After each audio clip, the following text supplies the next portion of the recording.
अब सर एक सवाल ये भी बनता है, क्योंकि हम लोग बात कर रहे हैं जिस तरीके से डिफेंस की, तो यहाँ पे डिफेंस सेक्टर को छुए बिना बात अधूरी रह जाएगी। यहाँ पे सीमा पे तनाव है और आगे भी अभी स्थिति तो कुछ पता नहीं है। तो ऐसे में आपके हिसाब से यहाँ पर मैं समझना चाहूँगा कि डिफेंस फंड को लेकर आपकी क्या सलाह रहेगी, क्योंकि हम लोग देख रहे हैं जितना ये अपने 52 एक लो पर थे, उससे काफ़ी अच्छी खासी रिकवरी देखने को मिली है। सर मैं स्क्रीन पे कुछ ग्राफिक्स लेके आता हूँ ताकि अपने व्यूअर्स को भी पता चल सके कि डिफेंस फंड ने कैसे परफॉर्म किया है पिछले एक महीने के अंदर। ये देखिए 14% की तेज़ी भारत इलेक्ट्रॉनिक्स की बात कर लेते हैं। इसके अलावा दूसरे और कौन कौन से स्टॉक है, HAL की बात करें या डाटा पैटर्न की, देखिए 33% के आसपास इसमें तेज़ी देखने को मिली है।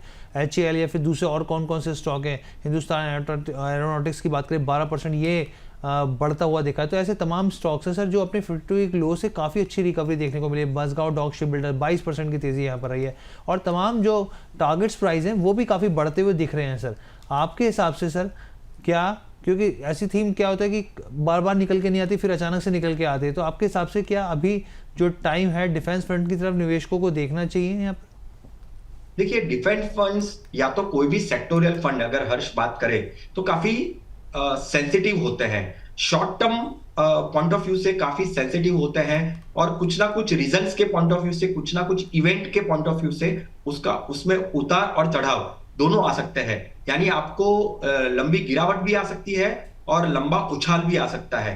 तो डेफिनेटली किन निवेशकों को ऐसे फंड्स में निवेश करना चाहिए? जो सेक्टोरियल फंड्स को समझते हैं, सेक्टोरियल स्पेसिफिक थीम को समझते हैं, उनको पता है कि भाई क्या रिस्क हो सकते हैं। क्योंकि देखिए यहाँ पे हाई रिस्क और हाई रिटर्न की उम्मीद लगाकर बैठ सकते हैं, बट टाइम होराइजन कम से कम 10 साल का होना चाहिए यहां से। क्योंकि देखिए शॉर्टर टर्म सेंसिटिव मूवमेंट के साथ, सोच के साथ हमको इसमें निवेश नहीं करना चाहिए। आपकी अवधि, आपका जो टारगेट है अगर लंबे समय तक का है, तभी आप सेक्टोरियल फंड का चुनाव करिए।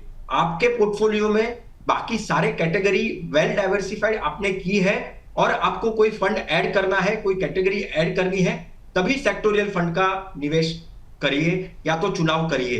पहला फंड या दूसरा फंड आपका सेक्टोरियल फंड नहीं हो सकता है।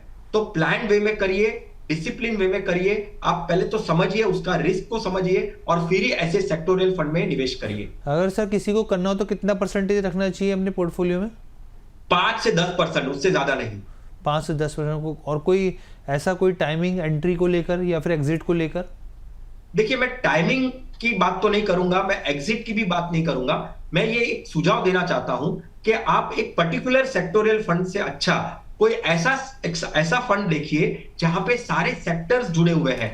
फंड मैनेजर पे छोड़ दीजिए कि कौन से सेक्टर में कब डालना है। आईसीआईसीआई का एक ऐसा फंड है, थीमेटिक एडवांटेज फंड, जो थीम को चेंज करते रहता है मार्केट के अनुसार, राइट? तो डेफिनेटली ऐसे फंड सोच सकते हैं। पहले अपना रिस्क प्रोफाइल देख लीजिए, पहले फंड का रिस्क समझ लीजिए और फिर ही ऐसे फंड में निवेश करने का सोचिए।